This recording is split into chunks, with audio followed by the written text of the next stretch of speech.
नहीं पड़ेगा कि मेरा क्या होगा यदि एक क्षण भी तुम बर्बाद नहीं करोगे तो। एक क्षण भी तुम्हारा व्यर्थ नहीं जाना चाहिए। व्यर्थ क्या है? अगर भजन नहीं हो रहा तो सब व्यर्थ है। सब व्यर्थ कैसे?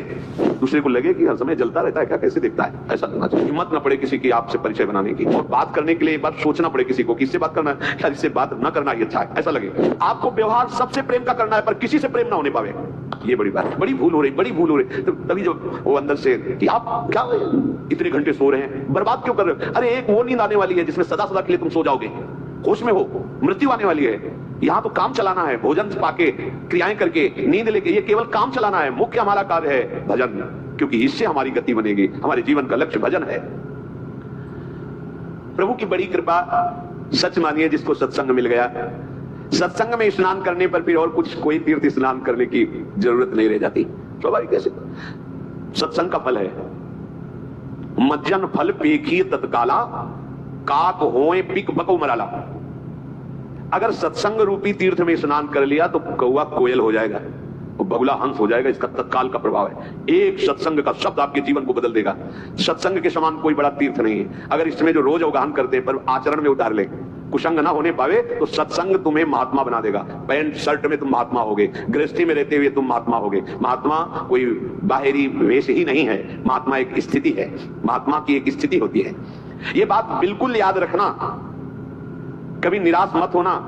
तुम्हें कभी ये सोचना नहीं पड़ेगा कि मेरा क्या होगा यदि एक क्षण भी तुम बर्बाद नहीं करोगे तो। बर्बाद व्यर्थ करना। तो यहां अगर भगवत भजन नहीं हो रहा तो सब व्यर्थ जा रहा है। आप देखो यहां सत्य कुछ नहीं, मान लीजिए कुछ सत्य नहीं, दिखाई सब कुछ दे रहा है, कुछ नहीं। ये जादू है, माया का जादू। वो अभी नेत्र सही नहीं, इसलिए आपको ये बात मजाक सी लगेगी। यहां दिखाई सब कुछ दे रहा है, लेकिन जो है वो नहीं दिखाई दे रहा, जो नहीं है वो दिखाई दे रहा है। इसी का नाम माया है। देखो कहां गए अम्मा, कहां गए पप्पा, कहां गए परिवार, खोजो तो नहीं मिलेगा। जो कल विषय था वो कहां गया, जो कल दृश्य था वो कहां गया। वो सब एक स्मृति के गर्त में जमा होता चला जा रहा है। और जब हम सत्य स्मृति करना चाहते हैं तो वही सब हमारे सामने फैल रहा है, वही हमारे सामने सब चला रहा है। असत्य की इतनी जोर की सत्ता की स्मृति बैठ गई कि कुछ नहीं, आंख मूंदो तो पुरानी सब स्मृतियों का रजिस्टर भरा है। इन्हीं को डिलीट करना भगवत प्राप्ति कहते हैं। पूरा स्मरण संसार का खत्म, भगवत स्मरण से भर गया हृदय, उसी को कहते हैं जीवन मुक्त महापुरुष। तो मेरी बात मान लो, एक क्षण भी भजन से बिलक न जाने पावे। सेवक जी महाराज भी कह रहे हैं कि कबहू काल वृथा नहीं जाए। एक क्षण भी तुम्हारा व्यर्थ नहीं जाना चाहिए। व्यर्थ क्या है? अगर भजन छूटा, नाम छूटा, भगवत आश्रय स्मृति, वो व्यर्थ जीवन है। चाहे जितना आप कमा लो, कुछ नहीं। ये ऐसी बाढ़ सी आती है, घटती देखे जाते हैं। किसी व्यक्ति को हमने देखा था एक बार, वो पूरा परिकर आए थे, सोने की कटोरी, चांदी की कटोरी, चांदी की थाल, किसी में अनार के दाने, किसी में पपीता के हुए, ढेर सारी चौकी में बाल भोग के समय। तो पूछा कि उन्हीं के निज जनों से, तो उन्होंने बताया अमुक अमुक अमुक ऐसा ऐसा। फिर कुछ समय बाद वो मिले तो उन्होंने बताया वो जो थे ना, वो इस समय अमुक जगह बंदी है। इतना वैभव, इतना सब, वो किसी बड़े फैक्ट्री के बड़े मालिक थे ऐसा। वो उन्होंने बैंक का कर्जा लिया था ऐसा। ये माया का ऐसे फ्लो चलता है। एक समय सोने की कटोरी और दूसरे समय अल्युमिनियम का कटोरा। बड़ी विचित्र खेल। कभी इस पर ये सत्य नहीं है, ये नाटक है माया का। सत्य है हरिनाम, हरे नामयु, हरे नामयु, हरे नामयु। मान लीजिए, ये मत समझिए कि बाबा जी तो भगवान के पक्ष की बात केवल कह रहे हैं। सत्य विषय यही है, सत्य विषय यही है। अगर आप भगवान का भजन नहीं करते तो जो भी कर रहे हो, हाथ कुछ नहीं लगेगा, बटोर लो। संतों ने उसको ऐसा बताया है कि जैसे अंधा आदमी एक दुकान में गया और कहा कि हमें कुछ सेवा बताओ, तो बोले हम क्या तुमको सेवा बताएं, क्योंकि हाथ तो है नहीं। अगर कहीं साबुन उठा के दो, माचिस उठा के दो, तो तुम्हें पता ही नहीं, दिखाई नहीं दे रहा। ऐसा करो तुम मूंज की रस्सी बटो, तो बैठा दिया मुझे, और एक भैंस का पड़ा के लग गया, तो मूंज चबा ले, वो जैसे सरकाता वो चबा जाता। जब शाम हुई वैसे किया तो हाथ ही वाली मूंज थी और कुछ था ही नहीं। इसमें हाथ वाली भी मूंज नहीं रहेगी, क्योंकि हाथ ही नहीं रहेंगे, हाथ भी तुम्हारे साथ नहीं जाएंगे, यहीं छूट जाएंगे। ये पूरे संसार की जितनी क्रियाएं, जितनी वस्तुएं, अगर भजन नहीं हो रहा तो सब व्यर्थ है, सब व्यर्थ। कैसे? जैसे पूर्व में भी हम कुछ रहे होंगे, इस जन्म में हमारे पास क्या है वो पूर्व का, ना वो संबंध है, ना संपत्ति है, ना पढ़ाई है, ना वो बल है, ना वो बुद्धि है। फिर नया नया नया कब तक चलता रहेगा ये प्रपंच? इसलिए प्रभु ने इस बार तुम पर अहेतुकी कृपा करके ये संयोग प्रदान किया है। ध्रुवदास जी कह रहे हैं, बार बार तो बनत नहीं या संयोग अनूप, मानुस्तन वृंदा विपिन रसिकन संग और विवि रूप श्यामा श्याम की उपासना। मैं आपसे फिर प्रार्थना करता हूं कि आप केवल प्रभु के आश्रय में रहना, वो संभाल लेंगे। आप कोई भी हो, कैसे भी हो, आप चेत सुदुराचारो भजते माम अनन्य भाग सादरीव समन्तव्या सम्यक व्यवस्थिता, ऐसा वो संभाल लेंगे। बड़े कृपालु हैं, बड़े कृपालु हैं। देखो, कोई भी प्रकृति के द्वारा रची हुई वस्तु अपना स्वभाव नहीं छोड़ती। स्वभाव है अपना अपना, सबका स्वभाव, प्रकृति की हर वस्तु का एक स्वभाव है, और वो अपने स्वभाव का प्रभाव दिखा के ही रहती है। पारस का एक स्वभाव है कि छू जाए लोहा तो सोना बना देती है। अब वो पारस बहुत बड़े संयमी नियमी के घर का लोहा है या बहुत बुरे आचरण करने वाले के घर का लोहा है, और अगर वो छू गई तो सोना बना देगी। ऐसे ही भगवान का नाम का एक स्वभाव है और उसका प्रभाव है। तुम कैसे हो इससे कोई मतलब नहीं है नाम को, जैसे पारस को कोई मतलब नहीं, सिर्फ लोहा, किसके घर का लोहा है, किस प्रयोग में आता था, इससे कोई मतलब नहीं, छुआ स्वर्ण बना दिया। ऐसे ही नाम, तुम कौन हो, किसके घर के हो, कैसे आचरण वाले हो, कोई मतलब उसको नहीं। शुरू कर दो नाम जपना, वो आपको संभाल लेगा। पारस तो सोना बना देती है, लेकिन ये नाम नामी को अधीन करा देता है। सर्वलोक महेश्वर भगवान उसके अधीन हो जाता। सुमिर पवन सुत पावन नामू, अपने बस करी राखे रामू। और भगवान तो आपको प्यार कर ही रहे, क्योंकि भगवान कभी असत्य नहीं बोलते। भगवान कहते हैं सुहृदम सर्वभूतानाम, मैं समस्त भूतों का सुहृद हूं, बहुत प्यार करता हूं। तो हम भी तो है ना। तो यदि हम भजन करके प्रभु को अपना जीवन समर्पित कर दें तो हमारी जितनी मांगे हो सब अपने आप पूर्ण हो जाएंगी।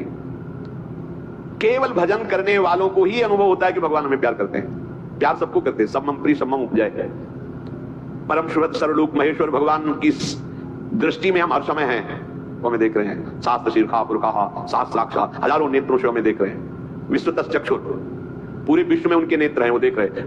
मतलब एक छोटा सा अणु भी वो भगवान की दृष्टि से बच के नहीं जा सकता, सब भगवान देख रहे हैं। कितने सुख की बात है कि हमें भगवान देख रहे हैं। अवश्य आप ऐसा दृढ़ विश्वास करें तो आपको कभी प्रतिकूलता का मुख नहीं देखना पड़ेगा। आपको भगवान देख रहे हैं तो बोले कभी प्रतिकूलता का मुख नहीं देखना पड़ेगा। क्यों? क्योंकि जब आप ये देखोगे कि श्री भगवान देख रहे हैं तो आप पापाचरण नहीं करोगे। सच्चा उपासक वही है जो हर समय देखता रहता है कि भगवान देख रहे हैं। दो शिष्य बनने के लिए एक संत भगवान के पास गए और कहा हम आपके शिष्य होना चाहते हैं, कंठी भी लाए, माला भी लाए, दे दीजिए। हाँ ठीक। 2 तरबूज मंगाए और कहा जाओ इन 2 तरबूजों को अलग अलग ले जाओ और ऐसी जगह इसको अमनिया करो, काटो जहां कोई देख ना रहा हो। एक गए, थोड़ी देर में काट के आ गए। महाराज जी बोले उसको भी आ जाने दो। वो शाम तक फिर आए समूचा लेके। तो उनका भाई आपने तो बहुत जल्दी अमनिया करके ले आए। बोले हाँ एकांत में गए, जंगल था, आसपास देखा कोई नहीं था, अमनिया किया ले आए। क्यों भाई तुम्हें एकांत नहीं मिला? बोले महाराज जी मैं जहां देखता तो मुझे लगता भगवान तो देख ही रहे ना।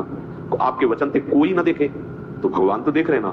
मुझे कोई ऐसी जगह नहीं दिखाई दी कि जहां भगवान ना देख रहे हो, इसलिए आपकी जो आज्ञा थी कोई ना देखे तो इसलिए मैं नहीं काट पाया। तो उससे कहा तुम तरबूज खा लो और जाओ। और उससे कहा तुम आओ, तुम्हें हम दीक्षा देते हैं क्योंकि तुम इस बात के अधिकारी हो। वास्तविक परमार्थ का प्रतीक वही है जो सर्वत्र ये बात देखता है कि भगवान मुझे देख रहे हैं। जिस प्रेम से भगवान अधीन होते हैं वो प्रेम केवल नाम से प्रकट होता है। उस प्रेम का परिवसान कहीं और ना होने पावे, ये सूक्ष्म बात है। जब आप भजन करोगे तो आपके हृदय में एक आनंद उमगन होती, और अगर उसको संभाल नहीं पाए तो वही काम में नाना प्रकार के भोगों में वो फिसल जाएगी। इसीलिए साधु संग रूपी बाढ़ अत्यंत आवश्यक है। जब साधन की उमगन में हृदय द्रवित होने लगे भजन के प्रभाव से, तो बाहर से आपका स्वभाव कड़ुआ हो जाना चाहिए, उदासीन हो जाना चाहिए, गंभीर शांत। दूसरे को लगे कि हर समय जलता रहता है क्या, कैसे देखता है, ऐसा लगना चाहिए, गंभीर शांत, कोई बात जी।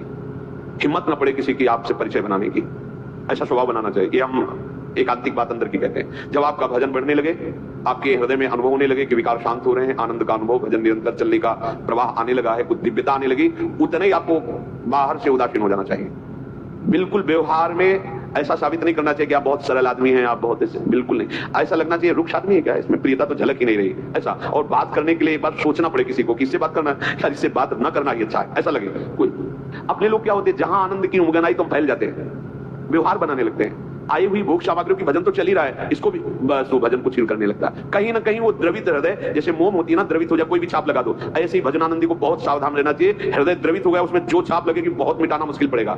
इसीलिए हर समय साधु समागम की बाढ़ की बात कही गई। जब तक सिद्धावस्था ना आ जाए तब तक व्यवहार को स्वीकार नहीं करना चाहिए। उपदेश देना, व्यवहार बनाना, शिष्य बना, ये तब तक नहीं करना चाहिए जब तक आप करने लायक हो। जब आप करने लायक ना होना तो जिनको मन है वो करवा लेंगे। आप करने लायक हो तो मत करना, फंस जाओगे। ये छोटा मोटा फंसाव नहीं है, ये तो केवल हरि ही निर्वाह कर सकते हैं। ये जो व्यवहार है, हाँ ये अजगर है, अजगर, ये लील जाएगा, चिन्ह भी नहीं रखेगा, चिन्ह भी पक्का। मेरी बात समझ में कम आएगी। ये व्यवहार, ये अजगर है, एक सांस में लील जाएगा, ना पता चलेगा तुम्हारा ना तुम्हारी भक्ति का। इसे भगवान का स्वरूप मान करके जब तक अनुभव न हो जाए तब तक वाणी नहीं खोलनी चाहिए। सच्ची बात, भगवत प्राप्ति के लिए जब तक तत्व का बोध ना हो जाए तब तक उपदेश नहीं करना चाहिए। हाँ आपस में 2 साधक 4 साधक बैठकर बोधयंता परस्परम कथयन्ति च माम नित्यम तुष्यन्ति च रमन्ति च, अगर सब